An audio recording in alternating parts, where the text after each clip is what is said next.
Você sabe o que é dermatite seborreica? Pois é, uma inflamação na pele que causa principalmente a descamação e vermelhidão em algumas áreas da face. E a dermatologista, nossa querida Ismaele Veras, está aqui hoje, vai tirar todas as nossas dúvidas. Você que está aí do outro ladinho também pode tirar dúvidas, manda a sua pergunta através do nosso WhatsApp, 981457570. Simbora, manda sua pergunta a partir de agora, viu, Ismaele? Tudo bom? Seja bem-vinda, minha amiga. Bom dia, obrigada. Mulher, me diga uma coisa. O que é essa dermatite seborreica? Só dá na pele, pode dar no cabelo também? Exatamente. A dermatite seborreica é uma doença inflamatória crônica que ela acomete inicialmente o couro cabeludo, mas ela vai para áreas onde tem as glândulas sebáceas. Então, por exemplo, entre as sobrancelhas, na testa, na região do tronco, tanto anterior quanto posterior, axila, virilha. Então, todo local que tiver uma maior concentração de glândulas sebáceas que produz o sebo, a dermatite seborreica, ela pode acometer essa área. Olha só, gente. Bora lá. Uma pessoa que tem essa dermatite, ela pode tomar banho com qualquer tipo de sabonete? Tem um sabonete específico para isso? Então, na verdade, tem sabonetes específicos, tem shampoos específicos, né?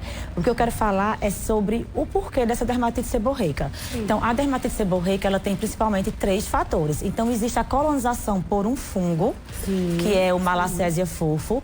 Tem a questão genética também. Então, às vezes é comum dizer assim, minha mãe tem, o meu pai tem, meus irmãos. E também tem o fator imunológico. Então, às vezes, a pessoa reage de uma forma exagerada àquele agente e desencadeia o quadro. Aí é importante lembrar também a idade, né? Eu tô vendo aí a foto de uma criança, de um bebê. Então, ela pode acometer crianças, principalmente até os 3 meses de idade. E na criança, por que ela acontece? Porque ocorre a passagem de hormônio da mãe via transplacentária para a criança. Então, devido a essa passagem hormonal, então a criança ela desenvolve isso aí, eu chamo até crosta láctea, tanto aí na testa como também no couro cabeludo. Gente, é mesmo. Isso. E também pode acontecer geralmente no início da adolescência, quando você está com aquele boom hormonal, devido ao aumento dos hormônios sexuais, os andrógenos. Certo. Então, o tratamento, ele vai ser bem específico, bem direcionado. Por exemplo, o tratamento de uma criança é diferente do tratamento de um adulto, né? E aí vai depender do grau de inflamação e também do grau de acometimento. Se ele está só restrito à barba, se ele está só restrito ao couro cabeludo ou então a outras partes do corpo. Me diz uma coisa, tem como acabar com essa dermatite? Ou ela não tem cura? Ela vai e volta? Exatamente. Ela não tem cura, mas ela tem controle, né? Então não existe aquele tratamento curativo, porque tem esses vários fatores aí envolvidos, mas existe o controle. Então, por exemplo, o paciente tem que ter algumas medidas, como não dormir de cabelo molhado, isso é terrível, eu chamo até assim que é o mofo do cabelo. Não prender cabelo molhado, não usar muito creme na raiz do cabelo, que é onde está a vida. Então, lembrar que creme, hidratação é comprimento e ponta. Se você lavar o cabelo mais tarde, dá uma secada ali, né? Usar o secador para tirar aquele excesso, porque a gente acha que pega na ponta, tá seca, mas o couro cabeludo, que é onde tem a vida, que é onde esse fungo, ele vive, vai estar bem úmido. Uma pessoa que tem essa dermatite seborreica, pode passar para outra? Tipo assim, digamos que eu tô aqui, pintei o meu cabelo, daqui a pouco uma pessoa que tem, pintei com a mesma escova. Essa pessoa, ela pode transmitir? Pronto, é super interessante essa sua pergunta, porque realmente ela não é uma doença transmissível. Aí, às vezes, a pessoa relaciona, mas meu pai tem, minha mãe tem. Por quê? Porque você deve ter fatores genéticos em comum, mas não porque você passou de uma pessoa para outra, né? Lembrar também da época do ano que acontece mais. Então, ela acontece mais no inverno. E por quê? É mais úmido, mais... Por quê? É questão da umidade, questão de que você toma banhos mais quentes. Aí o banho quente, ele piora aquela descamação. Às vezes porque você demora mais tempo para lavar o cabelo, porque tá mais úmido, né? Tá mais frio, então assim, não sua tanto. Então você acaba passando ali 3, 4 dias para lavar o cabelo. Então, essa época do ano também é uma época bastante comum. Aí lembrar também que a dermatite seborreica, como ela tem esses fatores imunológicos envolvidos, ela às vezes tem alguma predisposição. Então, por exemplo, pacientes que têm doenças neurológicas, como Parkinson, Pacientes que têm AVC, que são mais acamados, eles têm uma predisposição maior a ter, então provavelmente pelo fator imunológico. E algumas medicações que a pessoa, que a pessoa pode fazer uso, do uso neurológico, alguns neurolépticos que a gente chama, eles também podem precipitar uma crise. Certo. Então lembrar que quando tiver aquela pessoa que tem uma dermatite seborreica mais intensa, que você já fez de tudo, que você não controlou, então você pode investigar algumas doenças que elas podem estar por trás, se manifestando inicialmente como a dermatite seborreica. O que faz piorar? O estresse, ansiedade, essas coisas fazem piorar? Isso. Assim. É importante lembrar que o estresse, ele é um gatilho, ele é um fator de piora, mas ele não é a causa. Então, muitos pacientes chegam, doutora, é porque eu sou muito estressado. Não é a causa. Você tem que ter o fator genético, você tem que o fator imunológico e tem que ter o fungo, que é o Malassezia fufo. Por isso que até os tratamentos, eles são direcionados para combater esse fungo, né? Mas o estresse, ele é um gatilho. Se você estiver passando por alguma doença, assim, febril, é o gatilho porque você acaba se estressando. Essa questão dos maus hábitos, de usar muito capacete, muito boné, acaba sendo porque também você abafa mais, né? Aquele couro cabeludo, deixa ele mais úmido e aí você faz com que ocorra uma maior proliferação desse fungo. É verdade. Me diz uma coisa, né? É claro que tem que se lavar o cabelo, né? Quantas vezes a pessoa que tem uma dermatite seborreica, ela tem que estar lavando o cabelo? E que tipo de shampoo? Tem que ter um shampoo específico para essa? Tem que ter shampoo específico. Na verdade, a dermatite seborreica, o ideal é que você lave dia sim e dia não, né? Certo. Então, o que é que acontece? Os pacientes, eles às vezes acham que se você já tiver com um processo inflamatório muito intenso, você pode ter uma queda de cabelo em decorrente dessa inflamação. E aí os pacientes, eles vão naquela ilusão de que quanto mais lava, mais cai. Isso não é verdade. Porque o que acontece? O cabelo, ele cai em uma quantidade X por dia. Se você passa 2 dias, 3 dias, quando você for lavar no terceiro dia, ele vai cair 3x. Exatamente. Proporcional, né? Então você vai ver uma queda maior, mas referente aos 3 dias que você não lavou. Então é importante você manter esse cabelo sempre limpo, seco. E os shampoos, realmente, eles são específicos. São shampoos com substâncias antifúngicas como cetoconazol, piritonal de zinco, sulfeto de selênio, queratolíticos como ácido salicílico, a semente do damasco, exatamente para você combater, diminuir a proliferação daquele fungo e também você fazer uma ação esfoliante para que você vá tendo aquela retirada daquela caspa e diminua a proliferação do fungo naquele local. Maravilha. Vamos lá. Como tratar essa dermatite seborreica, né? É só com medicamentos?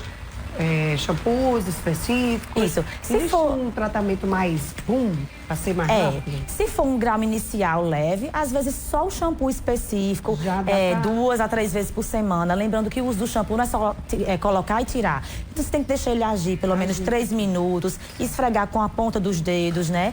Passar a espuma daquele shampoo ali dentro da orelha, atrás da olheira, nas costas, aqui no tronco. Outro local que acontece muito é entre as sobrancelhas e também aqui no bigode chinês. Então, você pode passar a espuma desse shampoo. Então, se for um quadro leve, na maioria das vezes isso resolve. Se for só aquela caspa seca. Certo. Se já tiver num quadro exuberante, dermatite seborreica, que além da caspa, como essa foto, mostra vermelhidão, deve ter um calor, uma coceira bem intensa, aí também. Nessa foto é bom lembrar que a gente já faz um diagnóstico diferencial com psoríase. Essa do couro cabeludo, porque são doenças que se assemelham. Então, você já vai ter que lançar mãos de medicações de uso tópico anti-inflamatórias para melhorar essa inflamação, associado ao uso de shampoos específicos e muitas vezes você pode também lançar a mão de medicações de uso oral. Certo. Bora lá. Tem uma pergunta aqui da nossa telespectadora. Eu acho que deve ser caspa, né? Meu cabelo tá cheio de caspa.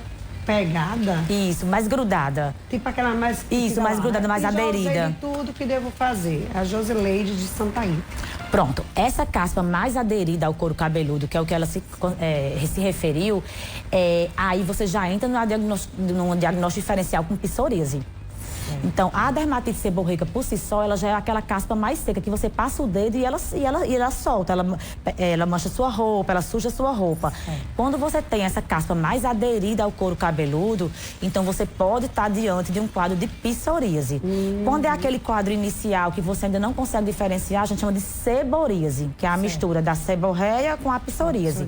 Mas aí tem que fazer outros exames, né? Tem que, assim, um bom dermatologista, ele vai saber dar o diagnóstico, mas aí muitas vezes tem que observar em outras áreas do corpo, porque às vezes a psoríase, ela não só acomete o couro cabeludo, então ela vai para cotovelo, para joelho, né? Acomete unha, então realmente tem que fazer o diagnóstico diferencial. Não é que uma dermatite seborreica não possa ter essa caspa mais aderida, pode, mas é mais difícil. Então aí sugiro procurar o dermatologista para poder realmente ver se ela é só uma dermatite seborreica, né? Mais resistente, que aí ela precisa otimizar o tratamento, ou se a gente está diante de outra doença, né? E aí a gente tem que direcionar o tratamento para essa outra doença. Bora lá, coloca mais uma pergunta aí, Dudinha. Vamos ver. Bom dia, tenho um problema no couro cabeludo. Sai carocinho, com 3 dias aparece. Dói muito. Já fui ao dermatologista, mas continua. Isso é normal? Normal não é, ela está diante de uma patologia. Provavelmente, pela descrição, é uma foliculite. Certo. A foliculite é como aquelas espinhazinhas no couro cabeludo, né? Ao redor do folículo piloso. Certo. E aí, existem várias causas para foliculite. Pode ser uma causa idiopática, ou seja, a pessoa tem aquela tendência, mas, por exemplo, ela pode começar tudo de um processo de coceira.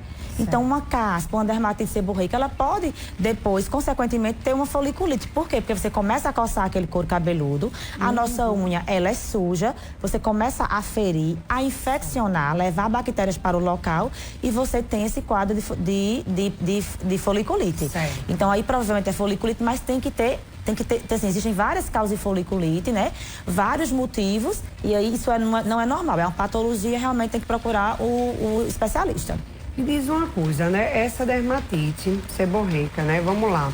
Fazendo o tratamento tudo direitinho, tem como estabilizar? Tipo assim, ela vai chegar um período também que ela não vai ter nada, tipo, vai estar tranquilo, não vai estar aparecendo tanto assim? Tem demais. A maioria dos pacientes, quando fazem tudo, esse tratamento direitinho, eles realmente mantêm um controle muito bom.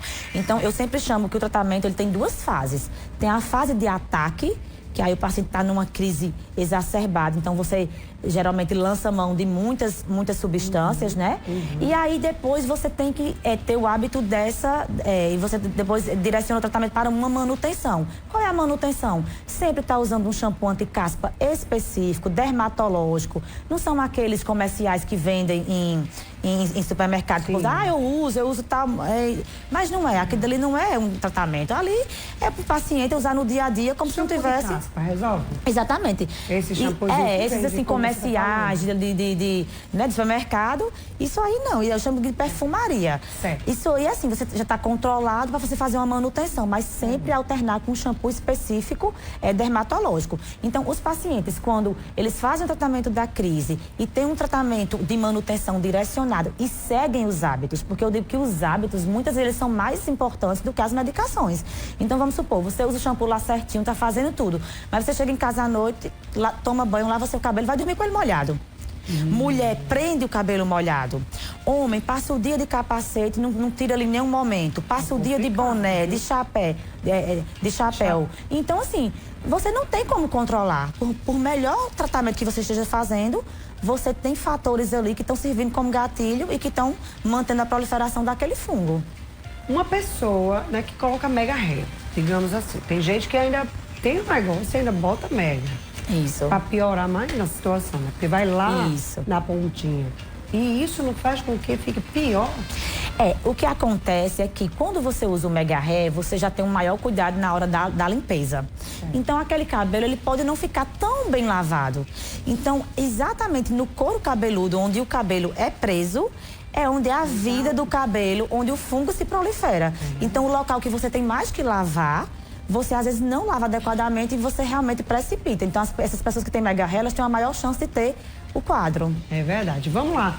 Dudinha, coloca a pergunta pra mim. Diz aí qual é a pergunta. Fala aí. Bora lá? Vamos. Já pode, vamos lá. Bom dia. Esse fungo tem a ver com o estresse ou alimentação? É do derivado de leite? Como você falou, né? Na verdade, ela tem a ver com... não, assim, o fungo é a sensibilidade de cada um de ser mais ou menos colonizado. Só que, como eu falei, o estresse, ele realmente precipita. Certo. Então, as pessoas... estão com uma crise enorme, estão com um tratamento otimizado, mas estão num ambiente de trabalho, assim, meio tóxico, né? Que não estão bem, estão estressados. Tiram férias, melhora. Né? Associado ao tratamento, porque o estresse, ele é um grande fator precipitador, ele é um grande gatilho. Com relação à alimentação, alguns alimentos, assim, a gente não sabe certo quais são os alimentos, mas alimentos que têm um grande teor de gordura, eles também vão precipitar a formação de mais hormônio. Mais hormônio vai ter mais sebo vai ter mais proliferação de fungo. E aí está tudo relacionado. Maravilha, tá aí. Essa doença, ela pode, tipo, confundir com outra? Isso. Pode ser confundida com outras coisas? Pode sim ser confundida. Você tá achando que tá com outra coisa e não tá com a dermatite? Então, assim, no couro cabeludo, principalmente com a psoríase, como eu falei, que a gente tem que buscar outras áreas, mas também se tiver no rosto, muitas vezes a gente só tem aquela vermelhidão no rosto, aquela descamação muito discreta, não chega assim no quadro exuberante como esse. Então, você pode pensar numa rosácea, né? Você pode pensar também no início de um quadro de acne, numa dermatite atópica também. Dermatite atópica também você pode pensar, porque descama, tem essa vermelhidão, né? Então, existem esses diagnósticos diferenciais, que você tem que realmente ir para o especialista para poder direcionar o tratamento, porque o tratamento vai mudar se for uma doença ou outra. Maravilha, minha amiga. Obrigada por sua participação. Eu que agradeço. Manhã da gente. Foi ótimo, viu? Adorei aqui o nosso bate-papo. Foi bom porque a gente tirou dúvida de quem tá aí, né? Com aquela dúvida, o que fazer, como fazer.